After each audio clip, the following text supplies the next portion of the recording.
Hai guys, aku mau sharing nih karena aku pengen banget kalian juga sembuh kayak aku. Dan aku tuh sering banget bilang ya ke kalian, kalau sembuh itu gak harus dengan obat. Tahun 2000 berapa ya? Tahun 2015 sampai tahun 2016 itu aku masih mengkonsumsi obat yang memang gak dianjurkan dokter, cuman kayak ya aku inisiatif sendiri aja gitu loh. Inisiatifnya kenapa? Karena aku selalu merasakan lemah letih lesu, dan pernah aku cek juga tensinya rendah gitu, darahnya rendah. Akhirnya aku menggunakan sendiri obat penambah darah. Dan karena juga aku divonis asam lambung, akhirnya aku juga mengkonsumsi obat asam lambung kayak semisal Proma gitu, Milanta gitu kan. Itu selama kurang lebih 2 tahun, dan itu aku konsumsi setiap hari. Posisi aku minum itu aku masih ada di pesantren ya, jadi aku kalau keluar itu ke apotik beli obat gitu, atau enggak nitip ke teman-teman yang lagi keluar. Jadi aku konsumsi setiap hari. Pokoknya kayak sudah tersugesti ke dalam diri sendiri, kalau nggak diminum itu bikin lemes, bikin asam lambungnya tuh naik, dan setiap hari itu nggak ada perubahan sama sekali. Kadang kalau misalkan asam lambungnya memang lagi sangat naik gitu ya, aku tuh selalu periksa gitu, cek ke dokter, ada apa sih ini aku gitu, dan selalu jawabannya itu sama, mbaknya itu nggak kenapa-kenapa, mungkin lagi kelelahan atau mungkin sedang stres gitu. Sampai yang paling parah banget itu pernah aku sampai ke dokter THT hanya gara-gara aku tuh susah nafas. Ya Allah, itu tuh paling konyol banget. Dan sampai di dokter THT itu aku diperiksa ya hidungnya. Mbak, kata dokternya gini, Mbak, ini tuh hidung nggak kenapa-kenapa, tapi kok mbaknya kok bisa-bisanya periksa sampai sini gitu. Terus aku bilang, tapi aku selalu merasakan sesek dok, kayaknya tuh di sini ada benjolannya gitu. Aku bilang, Mbak, benjolan di hidung itu namanya polip, dan itu sangat wajar, kata dokternya. Di situ tuh kayak, ya Allah, aku tuh konyol banget ya. Terus aku tuh kenapa di rumah tuh aku suka murah, aku tuh kenapa gitu. Dari situ kan aku sering cari-cari tahu gitu kan, sebenarnya aku tuh kenapa. Terus lagi kan kayak lanjutan dari dokter yang tadi tuh bilang kayak gini, mungkin mbaknya stres, coba deh ke psikiater, dicek dulu kenapa mbaknya ini ada masalah apa gitu kan. Ya wes lah, berlalu. Obatnya juga aku minum, tapi nggak ada sembuh-sembuhnya, justru makin nyesek dadanya. Akhirnya aku nemuin channel ya YouTube, itu namanya Pagar Kehidupan ya, karyanya Aryan Surya. Dan disitu tuh aku ngena banget, jadi tahu banget kenapa sih aku jadi sedepresi pada saat itu. Setiap hari aku tuh dengerin terus podcastnya dia. Apa yang dia share aku praktekin gitu. Apa yang dia bilang aku ikutin, karena aku pengen banget sembuh pas waktu itu. Lalu beliau bilang, kalau penyakit terus apa yang kita mau itu bisa kita laksanakan dengan gampang, asal kita tahu cara dan prosesnya. Di situ juga aku belajar tentang hukum The Secret ya.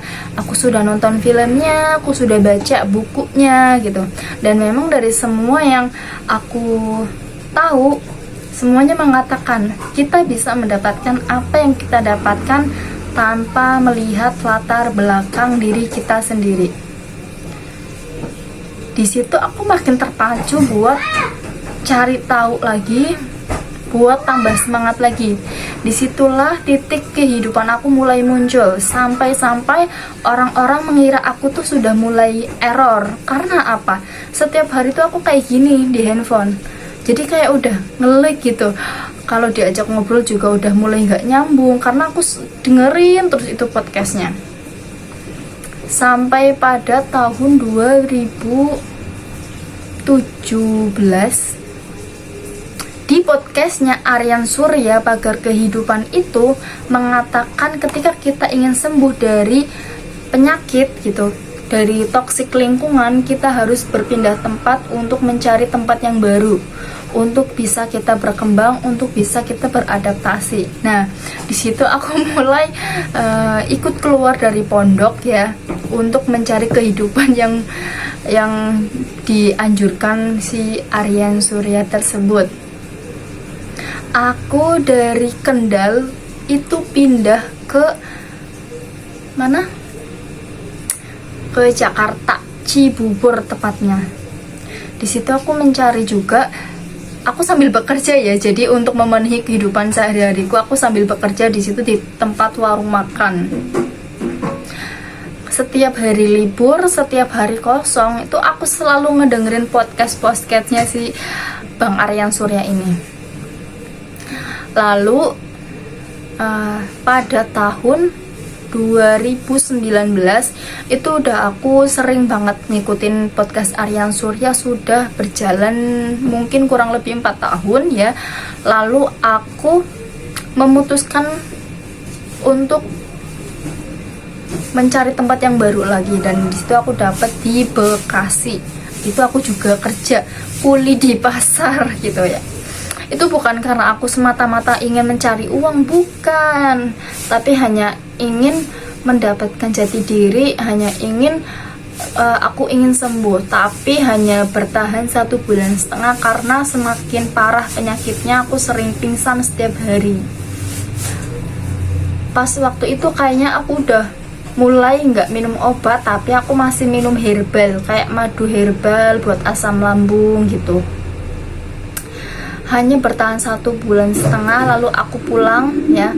Tapi di dalam 1,5 bulan itu titik puncaknya aku bisa merubah hidupku sendiri. Karena pas ketika kerja di Bekasi itu aku fokus banget mendalami si channelnya Bang Aryan Surya, sampai-sampai aku tuh ngedown karena mungkin kehidupannya menjadi kontras gitu ya. Sudah aku praktekkan hukum The Secret, hukum tarik menarik, dan saat itu juga langsung terkabul. Ketika aku pulang ke rumah ya dari Bekasi, aku lokasinya ada di Brebes, Jawa Tengah. Aku langsung berasa kayak wow, excited. Aku tuh pengen punya jodoh. 2 hari aku di rumah setelah aku melakukan hukum The Secret ya, mengikuti LOA, jadi kasih selama 1,5 bulan.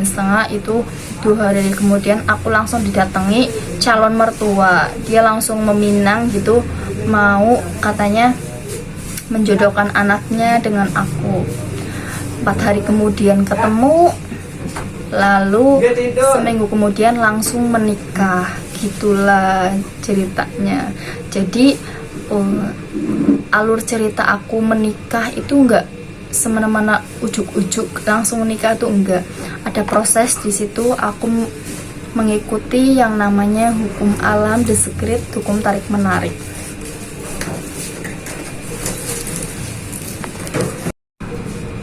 Setelah aku mendapatkan kehidupan yang baik ya, alhamdulillah mendapat suami juga. Nah, suaminya lewat. Lalu setelah itu aku menjalani kehidupan sesuai prinsip-prinsip yang sudah aku catat, sudah aku list. Aku ingin ngontrak, hanya ingin berdua dengan suami, meskipun di situ banyak banget kayak masalah-masalah yang mulai bermunculan. Sampai di detik sekarang, 4 tahun kemudian setelah aku memutuskan untuk sembuh ya, aku sudah bisa menjadi orang yang happy. dengan suami yang sekarang mempunyai anak juga. Maka dari itu aku yakin banget sembuh itu bisa didapatkan bukan hanya karena obat, tapi dengan kita bisa merubah dengan cara pola pikir kita, dengan merubah kehidupan kita, semuanya itu pasti berubah. Aku yakin banget itu.